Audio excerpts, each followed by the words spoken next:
We're talking today about our state test scores. What do they mean and where do we fall?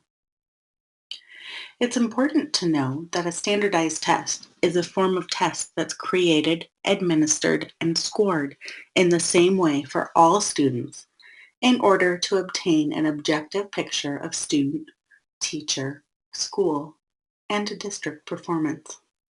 And no, they aren't the whole picture, and they do have flaws, but they are still important because they are indicators of student performance.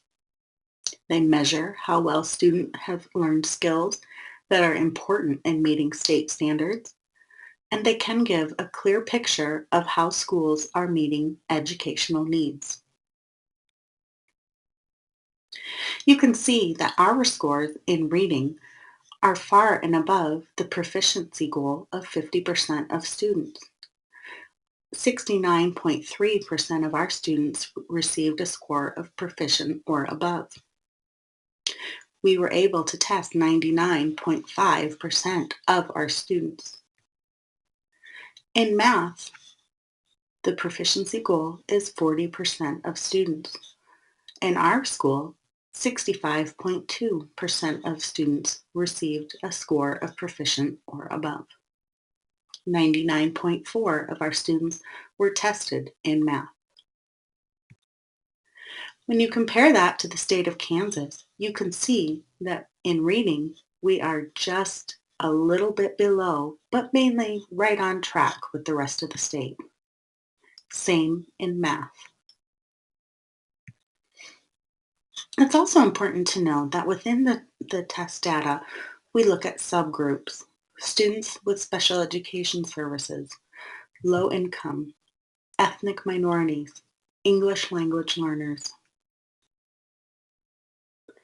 For our purpose today, we will consider that a minority is defined by students who qualify for free and reduced lunch, are English language learners, and or are not white. How does the minority fare in state testing in comparison with the majority?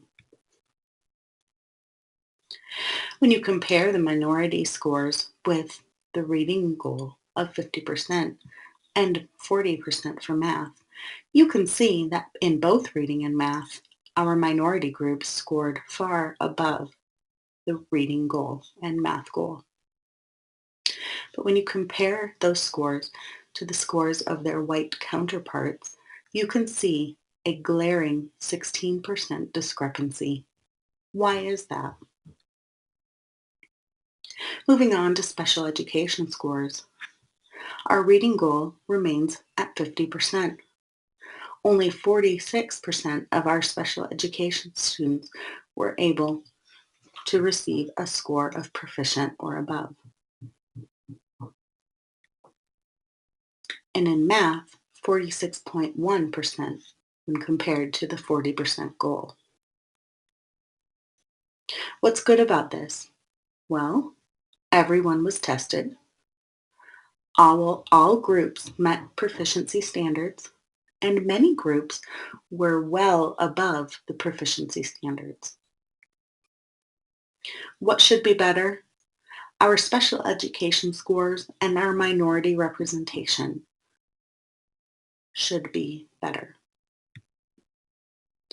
And what's next? This is where you come in. We're creating a think tank task force.